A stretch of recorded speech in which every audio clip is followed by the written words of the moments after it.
I used to have this grand plan.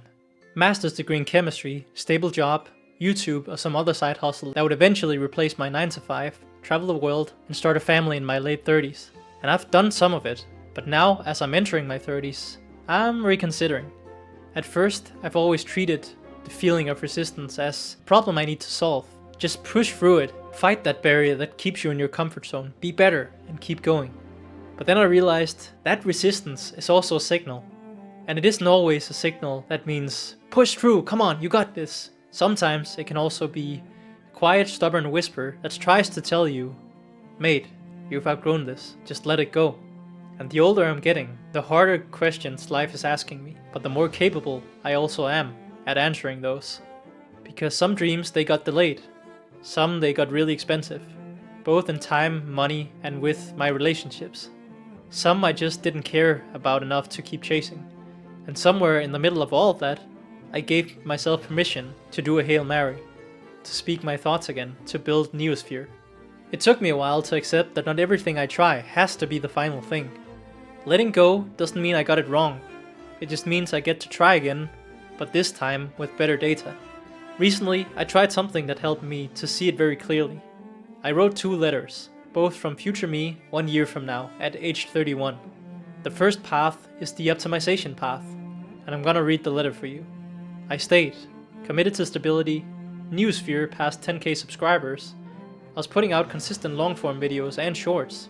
Some videos flopped, but others landed. I had an engaged community, a small freelance income from editing and chemistry work, enough to cover my life. I stayed with my girlfriend. We weren't perfect, but we worked through things. It was a quiet kind of momentum. Most days, it felt like enough. I still had daydreams about moving abroad or turning my life upside down, but I chose to stay and build slow fire instead. Then we have the completely different path, which I've named the transformation path. I burned the comfort, moved abroad, left the safety net, the job, the apartment, even the relationship. I joined a new coaching group, or maybe I just said fuck it and moved to Lisbon with nothing but a camera and a dream. I turned Neosphere into a movement, or maybe something else entirely. Build a new identity. I dealt with loneliness, guilt, the fear of becoming the villain in someone else's story. But I also woke up sharper, lighter, and more alive. Looking at these 2 paths, neither one is perfect. One is safe, but really satisfactory, and getting more of this path that I'm currently on, well, I wouldn't mind that. But the path I'm currently on also isn't as grandiose as what I originally dreamed of. Then you have the transformation path, which is super risky. Just burn all the bridges, move abroad, try stuff and hope that something sticks. Or maybe even keep twisting for the next 10 years, because nothing works. It's risky, but it's stuff that also makes me feel really alive, but that would mean letting go of things I really love and things that I really care about on my current path. So when you look at it here, neither one is perfect, both are desirable in their different ways, but both also come with a big price. And looking at them like this, they really showed me just how much my idea of a quote-unquote good life has changed. Had you asked me in my early to mid-20s, I would absolutely say just go for the transformation path, man. You have so much more you can potentially win. But now that I'm here in the future, just entering my 30s, I feel like that optimization path, where I'm still holding on to the things I love and the things I've currently built, it seems very attractive without feeling like I'm settling. Because I actually have something that's really, really nice here. But I think what's interesting about these 2 letters is that they apply to probably everyone. If you look at your life, you probably have an optimization path and a transformation path. If you have nothing going for you, the transformation path makes a lot of sense.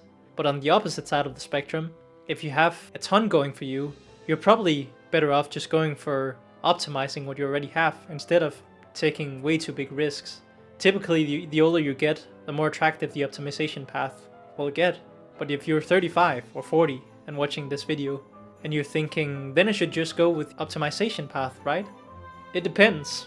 Are you happy with your life? Are you happy with where things are going? Or do you want a reset? Do you want a new game? I can't answer that for you, but maybe you feel it too, that strange fork in the road after you've imagined 2 futures, and neither one feels wrong.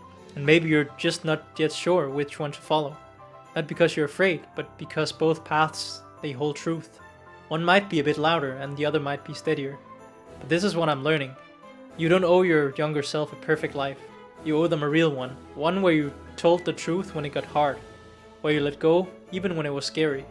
Where you dared to ask what else might be possible. And that, my friend, that's not quitting. That's actually evolving through the power of letting go. And honestly, there's no guaranteed right path. Even if I pick the optimization path, things can go wrong. Disaster can strike. Even though it is likely the safer path on paper, it might not actually be when you apply it to real life and everything that can happen. If you're feeling the friction, the inner tug, the outer resistance, maybe it is time to just pause and check in with yourself. Try writing your own 2 letters from the future. One where you stay the course and one where you jump. What do they say? What do they regret? What do they know that you don't yet? So let me know, what's your plot twist? What did you let go of? Drop your biggest life evolution in the comments. Or if you're feeling bold, drop your letters. And let's build a Pokédex of real world evolutions. Not the ones we planned, the ones that made us real.